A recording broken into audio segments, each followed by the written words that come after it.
무리를 걷는다면 어떨까요? 너무 좋겠죠? 배를 탈 일도 없고 잘 건너갈 수 있을 것 같습니다. 사실 무리를 걷는다는 건 가능하지 않은 일입니다. 무리를 걷는다는 건 말이 안 되는 이야기고 가능하지 않는 이야기예요. 그런데 예수님은 무리를 걸으셨다는 것이고 베드로도 조금 걸어봤다는 사실이죠. 그러니까 인류 역사상 무리를 걸었던 사람은 딱 2명인데 예수님과 베드로, 그 이후에는 사실 무리를 걸었다 하는 사람이 없습니다. 무리를 걷기 위해서 우리가 무슨 도구를 사용해서 하면 할 수 있겠지만 그냥 맨발로는 불가능한 이야기이죠. 사실 성경에 보면 이게 말이 돼? 라고 생각할 만한 말이 안 되는 이야기들이 가득합니다. 요즘 우리가 성탄절, 대림절 기간을 보내고 있는데 예수님이 사실 이 땅에 오셨다는 것부터가 말이 안 되고 오시는 방법도 말이 안 되고 또 어떻게 예수님이 처녀의 몸인 마리아에게서 태어날 수가 있는가도 말이 안 되고 성경에 사실 상식적이지 않고 말이 안 되고 또 가능하지 않은 일들로 가득합니다.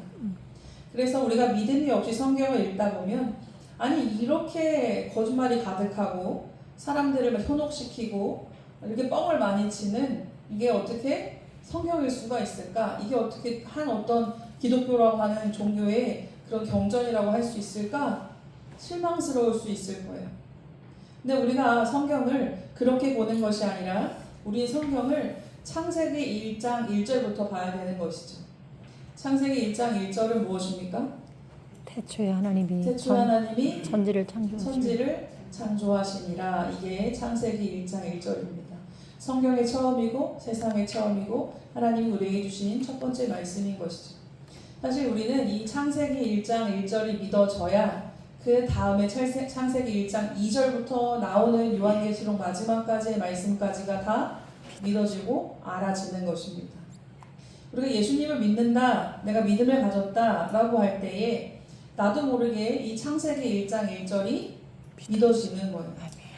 그전에는 누가 내 머릿속을 열어서 그 믿음을 주입시키고 이 지식을 주입시키고 해도 안 됐던 일들이 내가 예수님을 마음으로 받아들이고 믿음이 생기고 은혜를 받으면 이 창세기 1장 1절이 그냥 믿어지더라는 거예요. 그래서 성경이 그전에는 그냥 별로 나에게 큰 의미가 없던 책이었다면 이제 성경이 나에게 너무나 중요한 책이 되는 순간이 되는 것이죠. 왜냐하면 그전까지는 말이 안 되는 약간 의심이 되는 이러한 내용들을 가득한 책이었다면 이제부터 성경은 놀라운 하나님의 은혜의 역사들이 가득한 책으로 보여지게 되는 것입니다. 여러분 가운데 그러한 성경에 대한 시선이 변화되는 은혜가 있기를 소원합니다. 아멘. 성경은 사실 말이 안 되는 이야기인데 말이 안 된다는 건 우리 입장이고요. 하나님 안에서는 얼마든지 말이 된다 이거죠. 오늘 말씀 24절부터 보면 예수님께서 이제 제자들한테 먼저 길을 가라라고 하시고 예수님은 기도를 하셨다 그래요. 제자들이 건너편으로 건너가기 위해서 이 갈릴리 호수를 이제 배를 타고 넘어가는 것이죠. 갈릴리, 게네사렛 다 똑같은 말입니다. 디베랴 똑같은 말인데 이 갈릴리 호수에 배를 띄워서 건너편으로 이제 가려고 합니다. 이 시대의 한강버스 같은 거예요. 돌아서도 갈 수 있지만 육지길도 갈 수 있지만 이 배를 타고 가면 더 빨리 갈 수 있어요. 그래서 질러가기 위해서 배를 타고 이제 넘어가려고 하는데 이 배가 어떻게 됐다는 겁니까? 24절에 배가 이미 육지에서 수울이나 떠나서 바람이 거스름으로 물결로 말미암아 고난을 당하더라. 이미 배가 많이 육지에서 떨어졌는데 바람이 불어서 고난을 당했대요. 얼마나 지금 사태가 위급한지 성경의 표현이 그들이 풍랑을 만났다는 게 아니라 고난을 만났대요. 거의 막 죽을 지경이 아마 됐던 모양입니다. 그래서 사실은 배를 띄웠으면 금방 넘어가야 됩니다. 근데 밤 사경이 됐다는 거예요. 오후쯤 돼서 배를 띄워서 가려고 했는데 이제 배가 나아갈 수도 없고 그 이제 물 한가운데서 아마 막 회오리 치고 난리가 났던 모양이에요. 밤 사경이 됐다는 겁니다. 깜깜해졌어요. 예수님이 보니까 제자들이 배가 속이 동동 떠 있는데 못 가고 막 풍랑에 휩싸여서 막 난리가 난 거예요. 근데 예수님은 어떻게 하셨을까요? 우리가 이제 말씀을 읽어서 다 알지만 여러분 같으면 어떻게 하시겠습니까? 아이고 저 큰일 나는 저 어떡하냐 하고 발을 동동 구르겠죠. 우리가 할 수 있는 건 사실 이게 답니다. 어떻게 하겠어요? 그죠? 그 상황 속에서 사람이라면 물론 염려하고 걱정하고 막 이러겠지만 어떻게 해줄 도리가 없는 거예요. 내가 제자들을 아무리 사랑해도 저들을 아무리 돕고 싶어도 해줄 도리가 없습니다.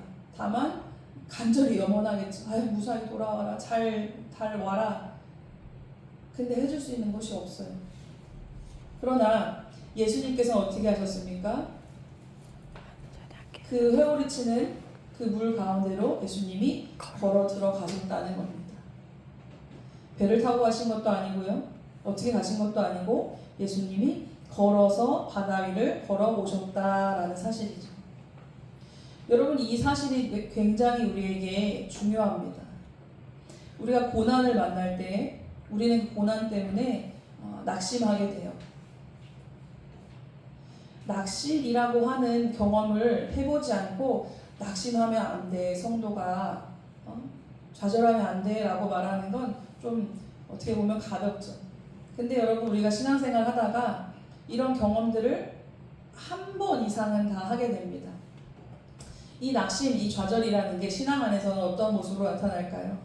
그냥 단순히 이 예수님 믿지 않아도 신앙이 없어도 낙심하고 좌절할 수 있죠. 상황 속에서 무슨 일이 막히고 무슨 큰일이 터지고 이러면 우리가 낙심을 한다고 해요. 근데 신앙인들의 낙심은 뭐냐면 똑같이 상황이 어렵고 힘들고 그렇지만 신앙인들의 낙심은 뭐냐면 하나님을 바라볼 수 없게끔 내 눈이 가려지면 낙심이 됩니다. 그런데 우리가 낙심을 경험해보고 좌절을 경험해보고 하나님이 내가 신앙생활을 해온 지가 이렇게 오래됐고 내가 막 기도도 했고 나를 은혜도 받았고 이랬던 사람인데 어떤 일에 닥쳤을 때 어떤 일을 내가 당했을 때 도저히 내가 기도가 안 나온다. 기도할 그 마음이 동해지지가 않는다. 은혜가 없다. 예배 때 와서 어쨌든 앉아는 있지만 나는 마음이 텅 빈 것 같고 공허하다. 마음이 툭 떨어진 거죠. 낙심한 거예요. 하나님을 더 이상 내가 하나님으로 바라볼 수 없게 된 것입니다. 그러나 그 시절을 그때에도 내가 하나님을 붙들기 위해서 애를 쓰고 이 낙심과 씨름하면서 넘어본 사람이 왜 성도가 낙심하면 안 되는지 어떻게 하면 우리가 낙심하지 않을 수 있는지 그 고비를 넘어본 사람이 알게 되는 것이죠. 우리가 이렇게 낙심할 때에 하나님은 그냥 우리를 모른 척 하시는 분이 아니십니다. 멀리서 바라보면서 야 힘내라 힘내라 힘내라 응원만 하시지 않는다는 거예요. 그냥 멀리서 보면서 야 헤쳐나와야지 강하게 커야지 응원만 하시는 것이 아니라 예수님은 어떤 분이실까요? 바로 우리 가운데로 걸어 들어오시는 분이시라는 겁니다. 모든 사람들이 다 죄를 범하여서 한 사람도 자기 자신을 구원할 수가 없고 모두가 다 지옥 갈 수밖에 없는 처지에 우리가 빠져 있었을 때 하나님께서는 직접 우리의 세계 가운데로 걸어 들어오신 것이죠. 그게 바로 인카네이션, 성육신입니다. 그게 바로 예수님이 사람의 몸을 입고 우리 가운데 오신 것이죠.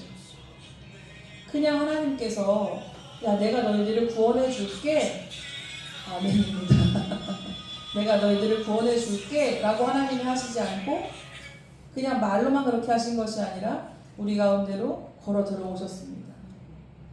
여러분 이게 엄청난 하나님의 은혜고 사랑이에요.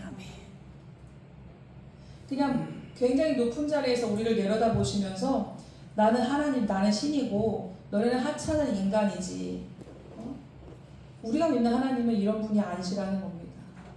세상에 다른 어떠한 종교에서 우리가 믿는 신이 이렇다, 우리 신은 이렇다, 우리 신은 이렇다라고 얘기할지라도 사실은 그 신은 사실은 다 힘이 없고 가짜고 우리 하나님이 진짜인데 근데 하나님은 다른 어떤 신들보다도 우리에게 요구하시는 게 너무 없어요.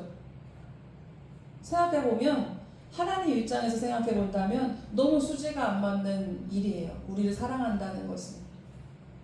너무 수지가 안 맞아요. 다 퍼주고 내주고 하나님 받으실 거는 별로 없어요. 우리가 드릴 것도 없지만 받으신다고 해도 별로 가치 있는 것이 없습니다. 우리 하나님께서는 우리 가운데에 걸어 들어오시는 하나님이십니다. 그러므로 우리가 무조건 고난을 피하려고만 하고 두려워할 것이 아니라 내가 오히려 어떤 고난을 어려운 상황을 만났을 때에 우리에게 보여주실 하나님의 큰 은혜를 기대하시기를 바랍니다. 하나님께서 이것을 어떻게 풀어가실까? 하나님께서 이걸 어떻게 해나가실까? 나에게 보여주실까? 우리가 그것을 기대할 수 있는 믿음이 있기를 소원합니다. 고난이 크면 클수록, 위기가 심각하면 심각할수록 하나님의 역사 또한 크다는 것을 기억하시기를 바랍니다. 우리가 이 사실을 알고 있다면 어떠한 고난 앞에서도 결코 우리가 두려워하거나 멈칫하거나 낙심하지 않을 것이고 오히려 주님을 믿는 믿음 안에서 당당하게 그 상황을 맞설 수 있을 것입니다. 예수님께서 밤 사명의 밤 한밤중에 바다 위를 걸어서 제자들에게 오셨을 때에 제자들이 예수님이 걸어오시는 걸 봤을 때 당연히 여러분 상상해 보세요. 깜깜한 우리 요즘 같으면 배에 불도 막 달고 하니까 조금 이렇게 밝겠지만 그 옛날에 배에 무슨 불을 달겠습니까? 달빛 의지하고 별빛 의지해서 가야 되는데 지금 원래 오후에 갔으니까 오후에 밝을 때 도착했어요. 정상인데 지금 깜깜해졌단 말이죠. 그러니까 풍랑도 있는 데다가 깜깜하니까 더 방향을 못 찾겠고 막 다 이리저리 헤매고 막 혼비백산하고 다 요즘식으로 표현하자면 다 멘탈이 지금 나갔어요.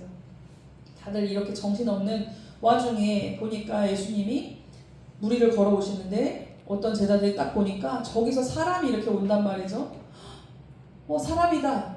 잠깐만. 근데 여기서 사람을 보면 안 되는데 저기서 사람이 나타나면 안 되는 데서 사람이 보이니까 얼마나 놀랐겠습니까? 그래서 제자들이 예수님 보고 뭐라고 했다는 거예요?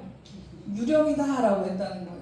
귀신을 봤다. 저 귀신이다 귀신. 귀신이 다가온다 하면서 무서워하여 소리를 질렀대요. 근데 예수님께서 즉시 이르시되 안심하라 나니 두려워하지 말라라고 하면서 안심시켜 주셨습니다. 우리가 베드로를 보면 베드로는 좀 성격이 급하고 뭔가 다혈질이고 이렇게 알고 있잖아요.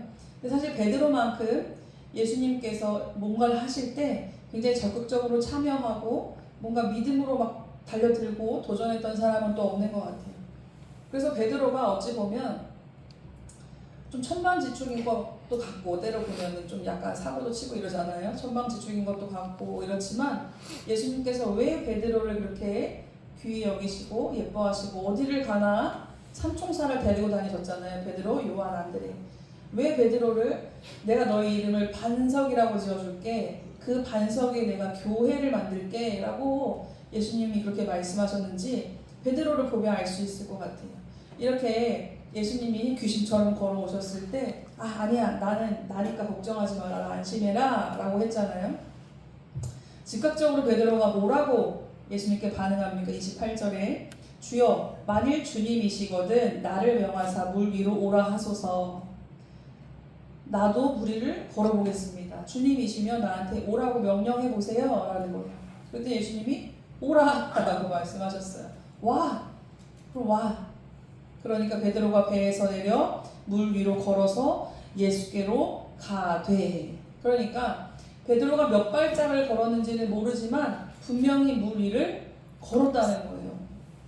여러분 우리가 예수님이 물 위를 걸었다니까 그래 예수님이니까 하나님이니까 물 위를 걸을 수도 있고 바다를 가를 수도 있고 할 수 있겠지라고 우리가 쉽게 받아들입니다.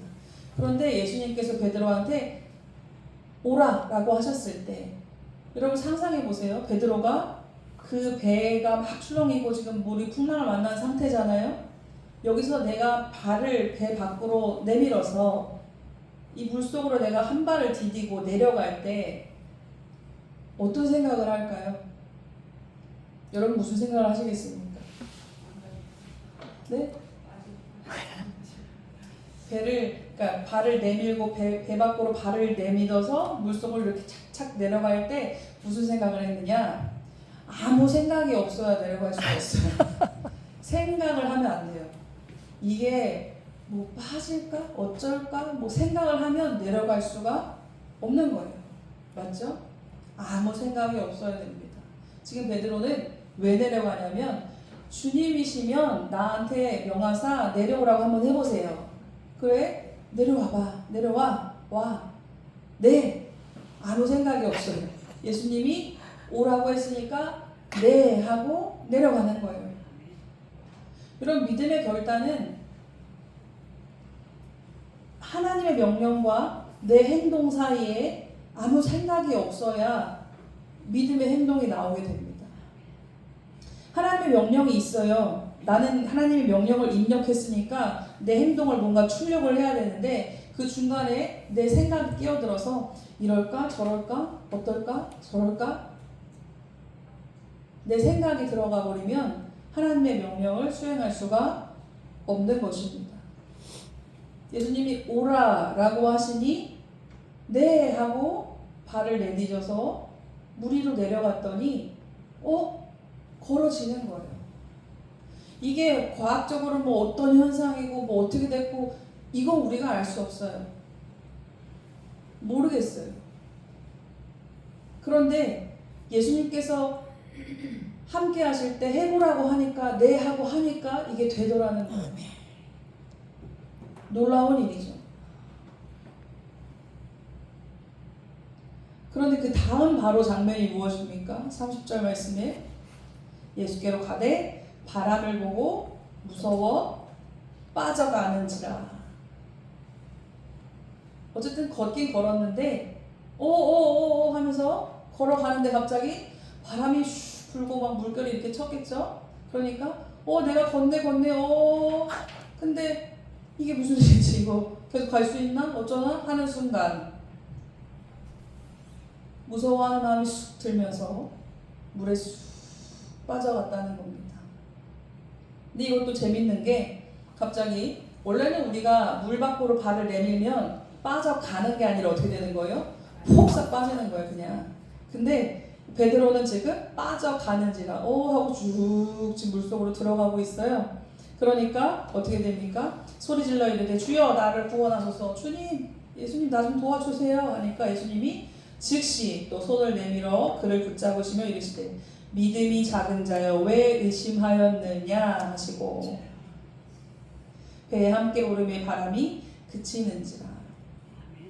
예수님께서 우리와 함께 하신다는 의미, 예수님이 내 삶 가운데 들어오신다는 의미, 예수님이 우리 가운데 계신다는 의미는 얼마나 큰지요. 예수님이 계시니까 바람이 그치고 예수님이 함께 하시니까 물 위를 걷을 수도 있고요. 예수님이 오시니까 새날이 밝는 거예요.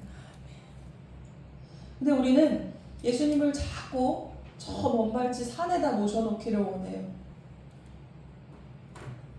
근데 우리끼리 배에 타가지고 물속에서 막 철썩철썩 거리면서 우리끼리 뭘 좀 해보겠다는 거예요. 노를 젓고 방향키를 잡고 뭐 어떻게 하고 난리를 쳐요. 근데 여러분 다 아시지만 세상을 살아보니까 내 마음대로 안 되는 게 너무 많고 내 계획대로 안 되는 일이 너무 많고 세상엔 어떻게 이렇게 변수가 많은지 꼭 이렇게 될 것 같았는데 안 되고 꼭 이렇게 될 것 같았는데 또 뭔가 막히고 어려운 일이 참 많죠. 좋을 때도 물론 있고 즐겁고 행복할 때도 있지만 또 어려울 때도 있고 괴로울 때도 있어요.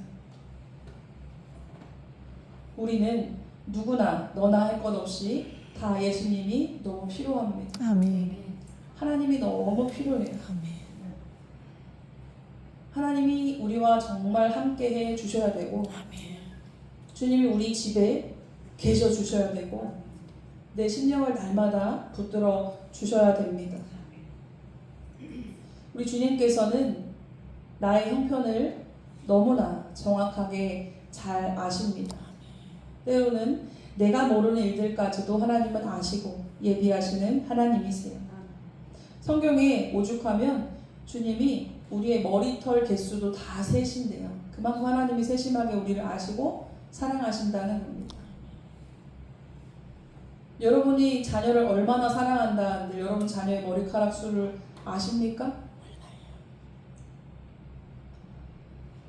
사실 내가 뭐 자녀의 머리 내가 사랑을 표현하겠어, 얼마나 너를 내가 세심하게 사랑하는지 내가 표현하겠어 하고 앉혀놓고 머리카락을 세는 것도 의미가 없는 일이지만, 그만큼 하나님이 우리를 사랑하시는 마음도 크지만 우리를 정확하게 세밀하게 아신다는 의미입니다.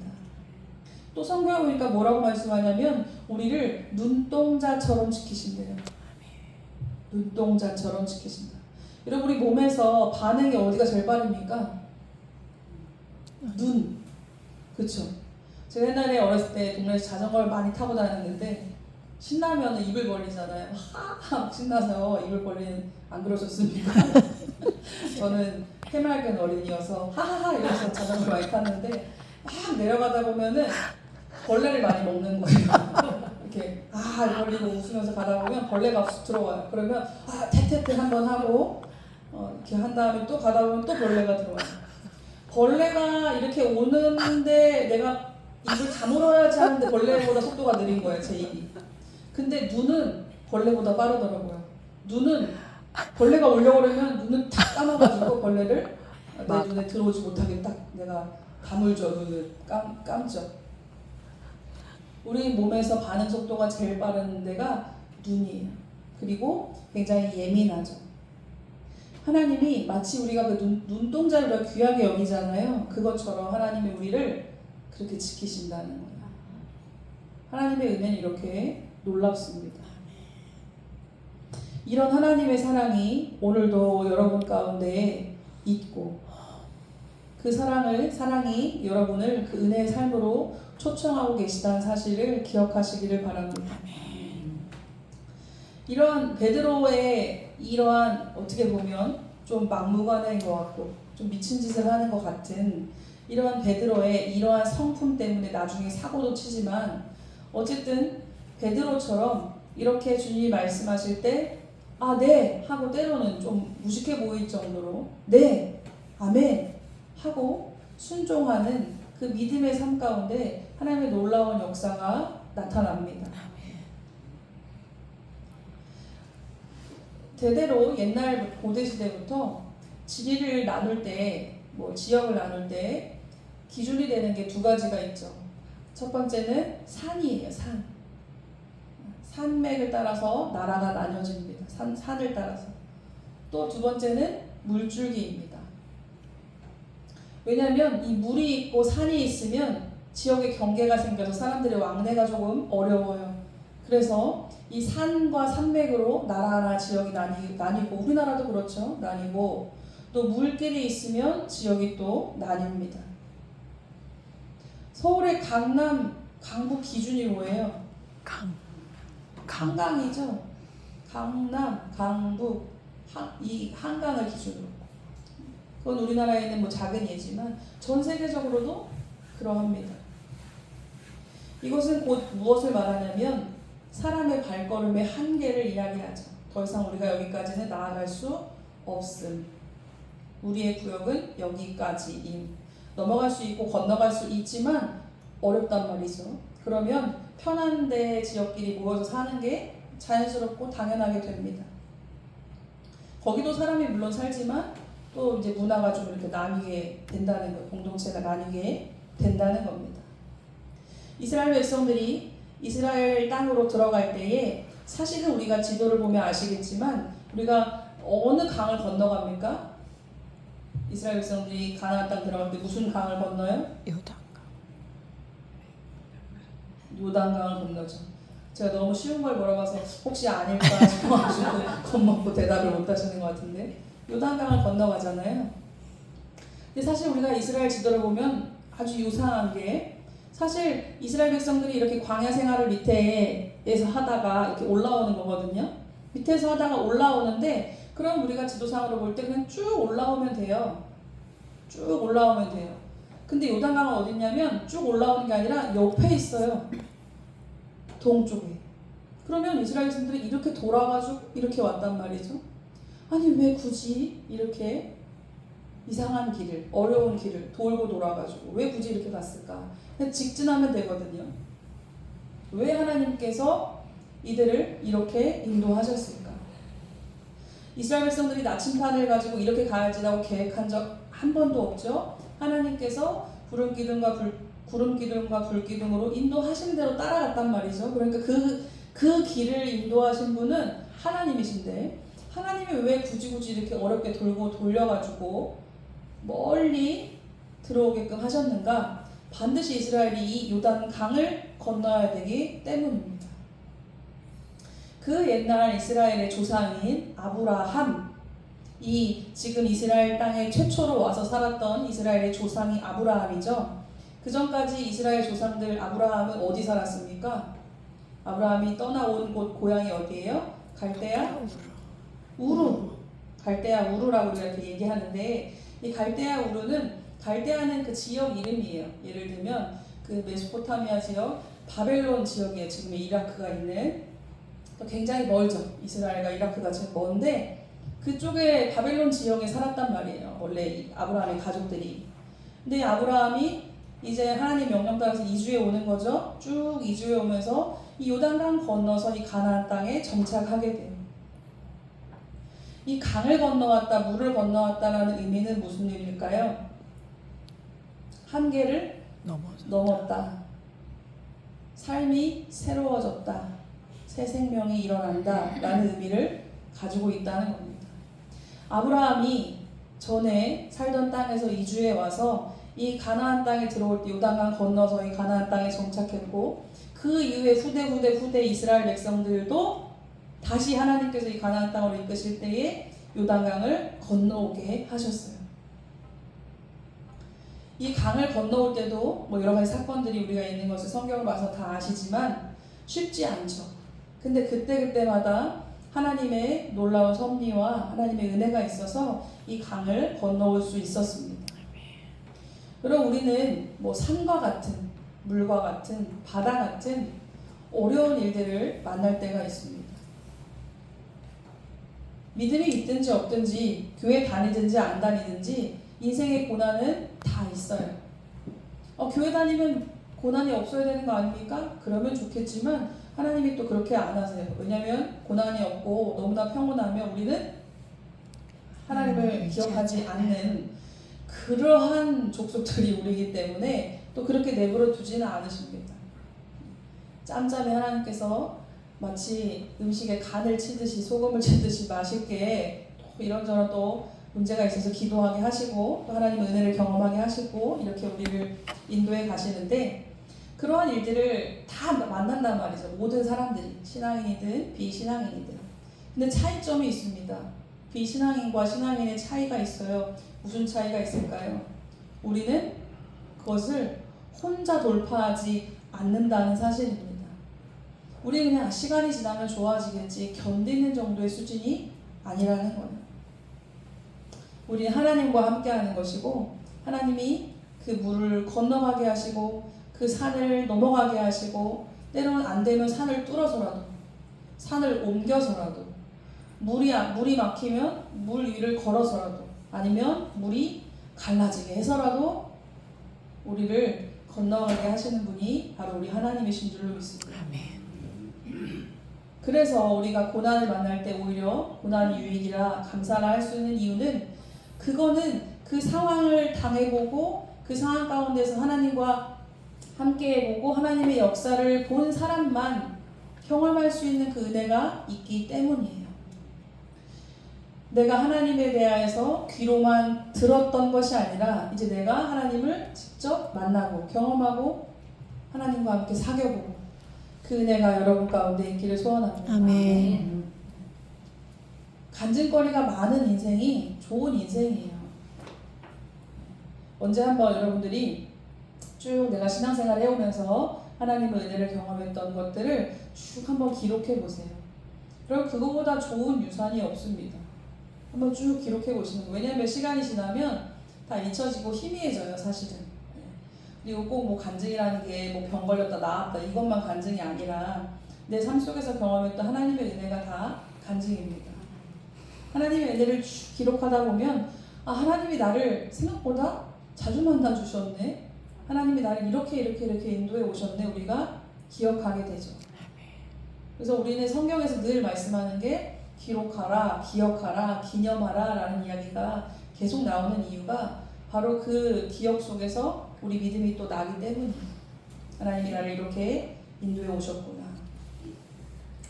세상에서 말하는 도저히 안 될 것 같은 일들, 말이 안 된다고 하는 일들, 가능하지 않은 일들, 우리가 그것을 모범적인 답변으로 이건 이래서 안 되고 이래서 안 됩니다. 이건 모범적인 답변이겠죠. 근데 우리는 세상에서는 우리가 알 수 없는 변수가 일어난다는 걸 우리가 예측하잖아요. 뭐 이렇게 계획해도 안 될 수도 있어 라고 생각하는데 왜 믿음 안에서는 그 생각을 우리가 안 하는 것일까요? 반대로 그래 안 될 일이지만 하나님이 개입하시고 하나님이 하시면 될 수도 있지. 내가 하면 안 되지만 하나님이 하시면 되겠지. 아멘. 제가 옛날에 그 수련회 가서 유명하신 목사님이에요. 그분이 자기 교회를 지을 때 간증을 얘기하는 거예요. 뭐 이름 아는 유명하신 목사님인데 어마어마하게 큰 공사를 이분이 이제 계획을 하고 발표를 했대요. 우리가 이렇게 큰 몇 평 정도의 성전을 짓겠다. 다들 깜짝 놀랐어요. 물론 우리 교회가 지금 부흥하고 좋고 이렇지만 그 정도를 우리가 감당할 수 있을까? 그래서 그 당시에 건축회사 사장이었던 이 건축위원회 그 위원장이신 분이 조용히 목사님을 찾아왔다고 합니다. 목사님한테 목사님 말씀 뭐 다 좋은데 그거 우리 어떻게 합니까? 우리 돈 그 정도 없잖아요. 그 교회 가난한 교회가 아니에요. 부자 교회예요. 큰 교회예요. 근데 너무 큰 걸 얘기하니까 우리 그거 감당할 수 없는데요? 라고 이렇게 얘기했답니다. 그분은 당신이 맡은 그 직책에서 당연히 해야 되는 얘기를 하는 거예요. 그랬더니 이 목사님이 그분한테 그러는 거예요. 당신 돈 있어? 저 없는데요? 헌금 할 거야? 뭐 하겠지만 그 정도는 못 하겠는데요? 그럼 조용히 해. 당신 돈 없고 헌금도 안 할 건데 왜 얘기 안 하는 거예요? 그 목사님 말씀은 뭐냐면 우리가 기도를 아직 시작도 안 해보고 하나님께 기도도 안 해보고 하나님이 어떻게 하실지 모르는데 왜 안 될 거라고 얘기하느냐 이거죠. 선포하니까 놀랍게 그 일이 또 됐습니다. 네, 지어졌어요 실제로.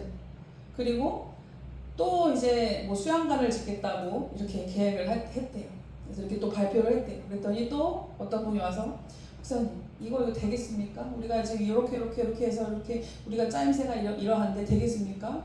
당신 돈 있어? 아니요. 좀 조용히 해. 돈도 없으면서 왜 얘기해? 돈 줄 사람, 돈 줄 분은 따로 있는데 돈 줄 분이 누구예요? 하나님. 이거는 뭐 단적으로 그냥 뭐 돈 얘기를 하는 게 아니라 단적으로 그렇다는 거예요. 우리가 하나님이 함께 하시면 어떤 일이 벌어질지를 예상하지 못하는데 알지 못하는데 왜 내 생각 안에서 될 거 안 될 거를 내가 왜 생각하느냐 이거죠.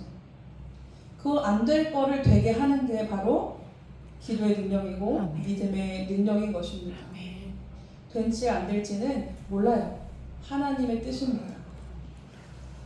그 교회가 어느 교회일까요? 연세중앙교회예요. 우리나라에서 우리나라가 아니죠. 전 세계에서 제일 큰 교회.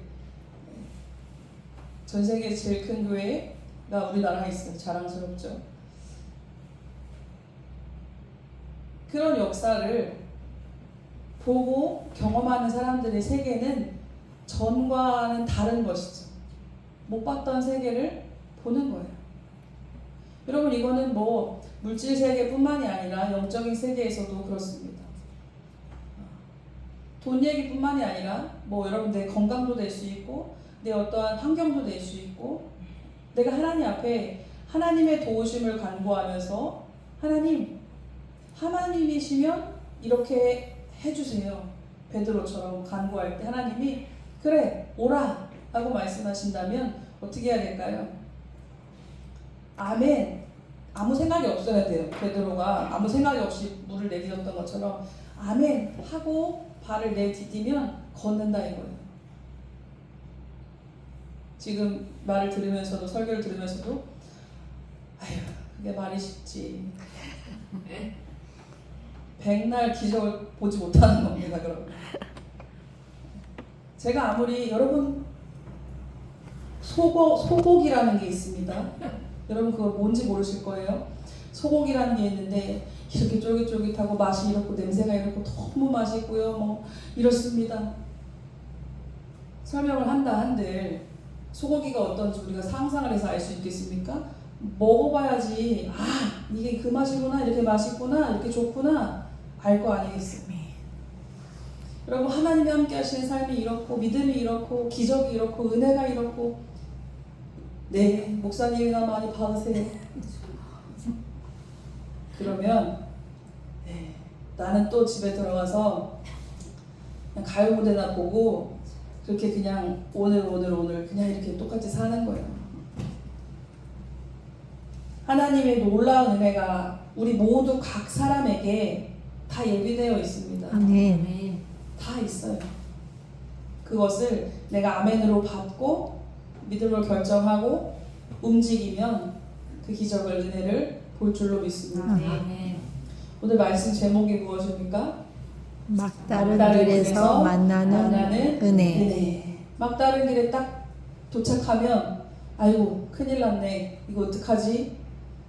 날 도와줄 사람도 없고 내가 이제 쓸 방도도 없고 뭐 아무것도 없을 때 우리는 어떻게 해야 될까요?